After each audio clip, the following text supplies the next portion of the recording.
Hi all. इस video में हम सॉलिड प्रिंसिपल समझेंगे जो ऑब्जेक्ट ओरिएंटेड प्रोग्रामिंग में क्लीन, मेंटेनेबल और स्केलेबल कोड लिखने के लिए यूज़ होते हैं।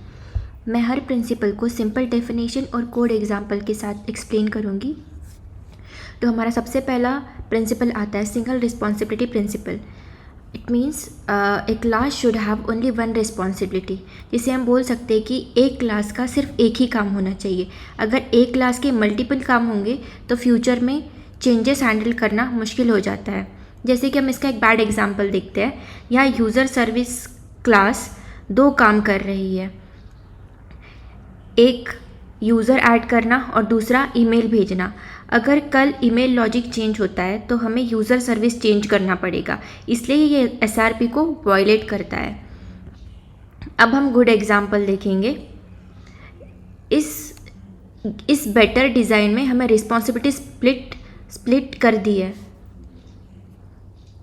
यूज़र सर्विस सिर्फ यूज़र ऐड करता है और ईमेल सर्विस सिर्फ ईमेल भेजता है। अब हर क्लास का सिर्फ एक रीज़न है चेंज होने का, इसीलिए हम इसको गुड एग्जांपल बोलते हैं। यहाँ कोई चीज़ किसी पर डिपेंडेंट नहीं है। यूज़र सर्विस में हम बस यूज़र ऐड कर रहे हैं और ईमेल सर्विस में बस हम ईमेल ऐड कर रहे हैं। अब हम सेकेंड प्रिंसिपल देखेंगे, open close principle. Open close principle बोलता है कि क्लास एक्सटेंशन के लिए ओपन होनी चाहिए लेकिन मॉडिफिकेशन के लिए क्लोज्ड होनी चाहिए। ये जैसे डेफिनेशन ही बोल रही है कि classes should be open for extension but closed for modification. अब हम इसका बैड एग्जांपल देखेंगे। यहाँ डिस्काउंट कैलकुलेट करने के लिए हम इफ़ एल्स यूज़ कर रहे हैं। अगर कल नया डिस्काउंट टाइप आया तो हमें एग्जिस्टिंग क्लास मॉडिफाई करनी पड़ेगी। ये ओपन क्लोज प्रिंसिपल के अगेंस्ट है। अब हम इसका गुड एग्जांपल देखते हैं।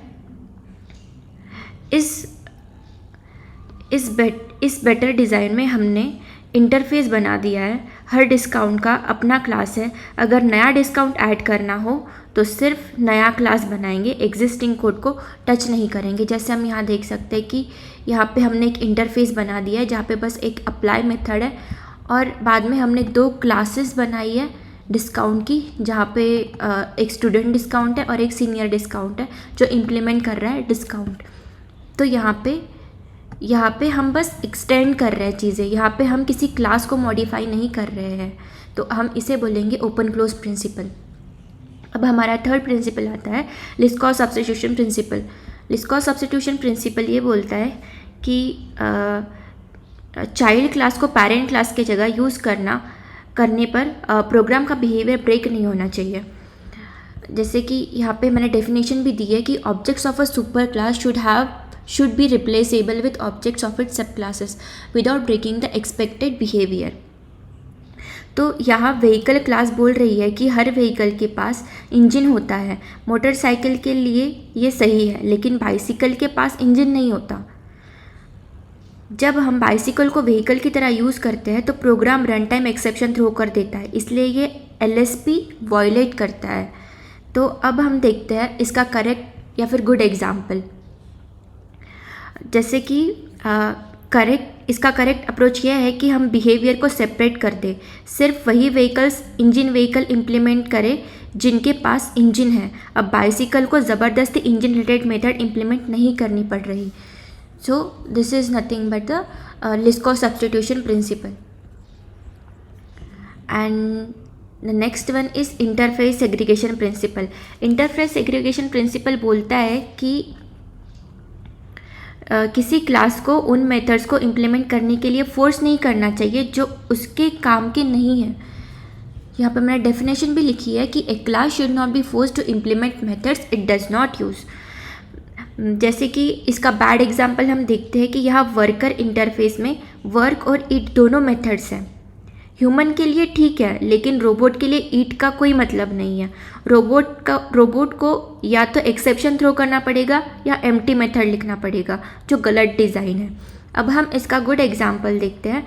बेटर अप्रोच ये है कि हम इंटरफेसेस को छोटा और फोकस्ड बना दें। वर्केबल और ईटेबल अलग अलग इंटरफेसेस है। अब जो क्लास जो काम करती है वही मेथड इम्प्लीमेंट करती है।